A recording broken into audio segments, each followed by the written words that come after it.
Hello दोस्तों, आप सभी का स्वागत है हमारे एक नई वीडियो में। आई होप आप सभी अच्छे होंगे। तो आज की इस वीडियो में हम सिंपली बात करने वाले हैं on campus hiring versus off campus hiring. आज की इस वीडियो में हम सिंपली बात करेंगे कि इन दोनों के बीच में क्या मेजर डिफरेंस होते हैं, आपके फ्यूचर के लिए कौन सा हायरिंग प्रोसेस अच्छा है, आपको किस प्रोसेस की ओर में जाना चाहिए। ये वीडियो ज्यादा लंबा नहीं होगा, वीडियो काफी छोटा होने वाला है, तो प्लीज एक छोटा सा सजेशन है कि इस वीडियो को थोड़ा सा भी स्किप मत कीजिएगा और इन तक देखिएगा ताकि आपको ये वीडियो अच्छा से समझ आए। तो वीडियो को ज्यादा लंबा ना करते हुए चलिए इस वीडियो को समझते हैं और जानते हैं इन दोनों प्रोसेस के बारे में। सबसे पहले हमारा आता है ऑन कैंपस हायरिंग। आखिरकार ऑन कैंपस हायरिंग है क्या। मान लीजिए आप किसी कॉलेज में अभी पढ़ाई कर रहे हो और पढ़ाई करने के दौरान आपके कॉलेज में कभी कुछ कंपनियां आती हैं।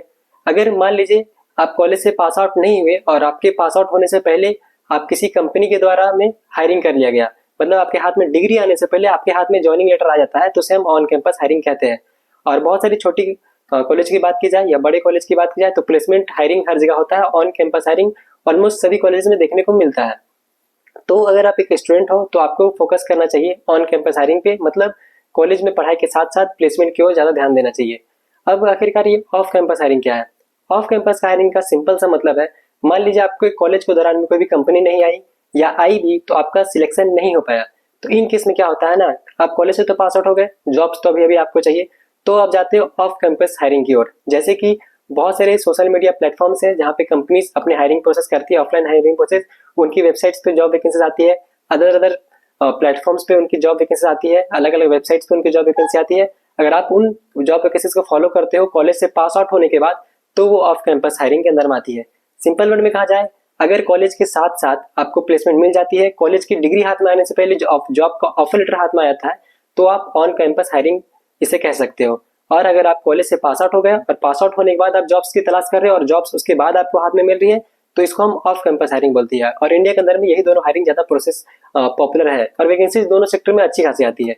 बट यहाँ पे मेन पॉइंट ये आता है कि आपको इन दोनों में से किस हायरिंग प्रोसेस की ओर जाना चाहिए और आपके फ्यूचर के लिए कौन सा ज्यादा अच्छा है। देखिए, अभी इंडिया में अनएम्प्लॉयमेंट की स्थिति क्या है आप सभी जानते हैं। कितने ज्यादा क्राउड हो चुका है, कितने सारे बच्चे अभी भी बेरोजगार घूम रहे हैं, अच्छी जॉब्स की तलाश में घूम रहे हैं। एक चपरासी की जब भी फॉर्म निकलती है ना, तो 10,000 वैकेंसी हो तो 10 लाख बच्चे फॉर्म भर देते हैं। ऐसी कंडीशन अभी इंडिया में चल रही है।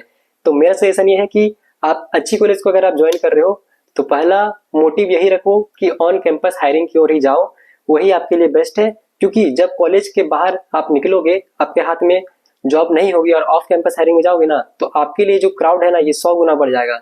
अगर आपके कॉलेज में 500 बच्चे हैं या 1000 बच्चे हैं, तो आपका कंपटीशन यही 500 या 1000 बच्चों से रहेगा ऑन कैंपस में। लेकिन ऑफ कैंपस में ये 100 गुना बढ़ जाता है। अगर आपके कॉलेज में 500 बच्चे हैं तो बाहर में अगर आप उस जॉब वैकेंसीज को फिलअप कर रहे हो, उसके पीछे जा रहे हो, जॉब्स की तलाश में हो, तो 5,000 नहीं, 50,000 नहीं, 5-5 लाख बच्चे आपके साथ कॉम्पिटिशन में लगे रहेंगे।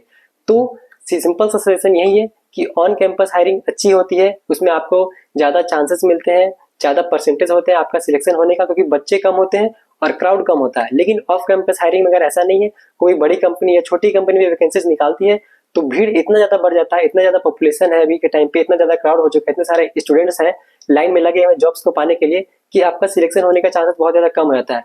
अब मान लीजिए 1 लाख बच्चे किसी भी फॉर्म फिलअप को भरते हैं और वैकेंसी आती है सिर्फ 5,000 या 1,000, तो उस क्राइटेरिया में आपको भी पता है कि कितना कम परसेंटेज बचता है आपका सिलेक्शन होने का। तो सबसे पहले मोटिव अपने लाइफ का ये रखो, अगर आप कॉलेज में भी हो या कॉलेज पास आउट भी हो रखे हो, तो सबसे पहला मोटिव आपका मन में यही होना चाहिए कि मैं ऑन कैंपस हायरिंग की ओर जाऊं। ऑफ कैंपस तब बैकअप में रखूं जब मेरा सिलेक्शन नहीं हो पाए, प्लेसमेंट नहीं हो पाए।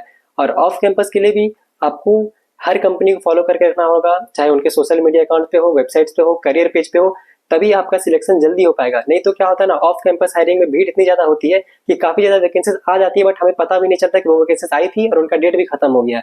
काफी बार ऐसा हुआ है मेरे साथ भी। तो सिंपल सा सजेशन यही है कि आप जब भी कॉलेज में रहो तो ऑन कैंपस की जाओ, ऑन कैंपस की ओर जाओ, ऑफ कैंपस पे आप मत जाओ। ऑफ कैंपस में अगर हो भी तो जितनी वैकेंसीज आप फिल कर पा रहे हो उतनी वैकेंसीज फिल करो, पैसे के पीछे मत भागो। सिंपल सा फंड है, कोई भी छोटी कंपनी या बड़ी कंपनी में पहले एक्सपीरियंस लेने की कोशिश करो, तभी आपका सिलेक्शन जल्दी हो पाएगा।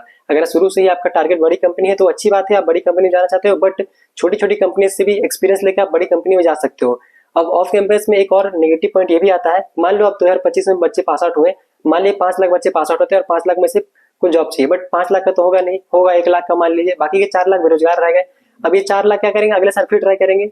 अब यही कंडीशन होता है ना, हर साल कुछ बच्चे बच जाते हैं प्लेसमेंट के लिए, अब फिर वो अगले साल ट्राई करते हैं, फिर कुछ बच्चे बच जाते हैं, फिर अगले साल ट्राई करते हैं, ऐसे कैसे करके ये भीड़ और भी धीरे धीरे बढ़ते जा रहा है।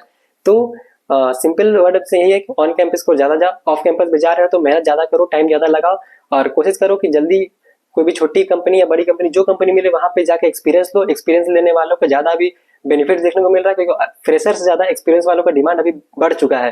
फ्रेशर्स के अगर 100 वैकेंसीज आ रही है तो वही एक्सपीरियंस की 1000 वैकेंसीज आ रही है, और उसमें सिलेक्शन के चांसेस भी ज्यादा हो जाता है, क्योंकि आपके हाथ में एक डिग्री और एक्सपीरियंस आपके हाथों में रहता है।